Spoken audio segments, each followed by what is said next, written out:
Hello friends, welcome to another new video. তো 2016 সালের নিয়মে পরীক্ষা হবে নাকি 2025 সালের স্কুল সার্ভিস কমিশনের যে নতুন রুল ফ্রেম করা হয়েছে সেই নিয়মে পরীক্ষা হবে?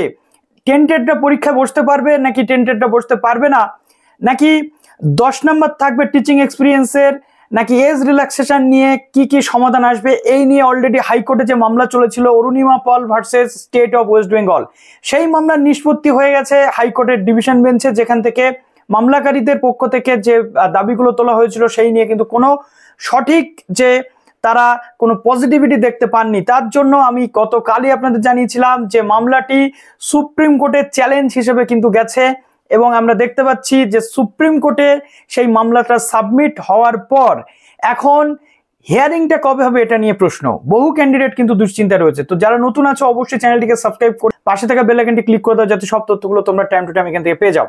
তো দেখো, ডিপেন্ড করছে কোর্টের ওপর যে 10 নম্বর থাকবে নাকি থাকবে না। ডিপেন্ড করছে কোর্টের ওপর যে 2025 সালের নিয়মে পরীক্ষা হবে নাকি ডিপেন্ড করছে কোর্টের ওপর যে এক্সপিরিয়েন্সের যে জায়গা সেটা উঠছে নাকি উঠছে না, তার সাথে এজ রিল্যাক্সেশনটা সবাই পাবে নাকি পাবে না।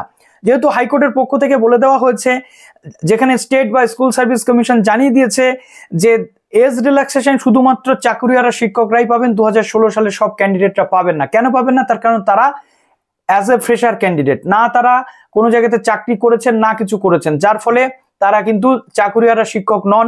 তাই তারা এই টিচিং এক্সপিরিয়েন্সের নাম্বার এবং এজ রিল্যাক্সেশন কোনোটাই পাবেন না।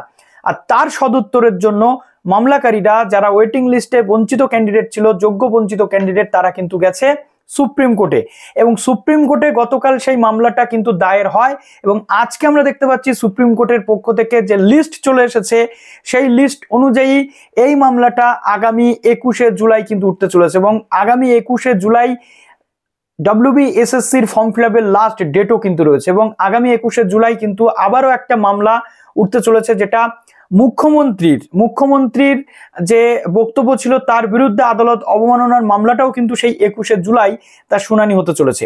তো পরপর নজর আমাদের থাকবে।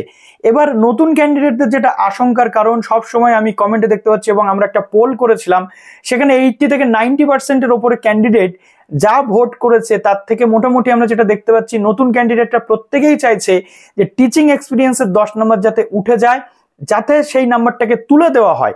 এবং নতুন ক্যান্ডিডেটদের কোনো আপত্তি নেই যে কোনো রুলে পরীক্ষা দিতে। তার কারণ হচ্ছে নতুন ক্যান্ডিডেটদের লাস্ট 10 বছর পরীক্ষা হয়নি, তারা চায় পরীক্ষাটা দিতে যাতে নিয়োগটা সঠিকভাবে হয়, স্বচ্ছভাবে হয়। এবং তাদের এটাও কনসার্ন রয়েছে যে এখন এই পরীক্ষাটা হয়ে গেলে পরবর্তী ক্ষেত্রে আবার না নিয়োগের প্যানেলটা বাতিল হয়ে যায়, এতে করে তাদেরও প্রবলেম হবে, যেমন এখন 2016 সালের যারা যোগ্য শিক্ষক রয়েছেন তাদের সমস্যাটা হচ্ছে। তো এই যে বক্তব্যগুলো সবকিছু কিন্তু হাইকোর্টের যে ডিভিশন বেঞ্চে আমরা জানতে পারিনি, তার সেখান থেকে সদুত্তর আসেনি। আইনের পথে সেখানে ছিল, এখন তার জন্য সুপ্রিম কোর্ট অপশন রয়েছে। সেই সুপ্রিম কোর্টে আগামী 21/7/2025 এই মামলা শুনানি রয়েছে। দেখো, স্ক্রিনশট আমি তোমাদের দিয়ে দিলাম। এবং এখানে কোন কোর্টে হতে চলেছে? 14 নম্বর কোর্টে, সুপ্রিম কোর্টের 14 নম্বর কোর্টে যে এই মামলা শুনানি হতে চলেছে। যেহেতু সুপ্রিম কোর্টের নির্দেশে এই যে গেজেট প্রকাশ করেছিল এসএসসি, তাই সেই গেজেটটা কতটা যুক্তিযুক্ত সেটা সুপ্রিম কোর্টে একমাত্র ক্লারিফিকেশন করবে বলে আমাদের বিশ্বাস। তো দেখা যাক আগামীতে কি হতে চলেছে। যেমন তোমরা পড়াশোনা করছো তেমনি চালিয়ে যাও। ভালো থেকো সবাই, বেস্ট অফ লাক।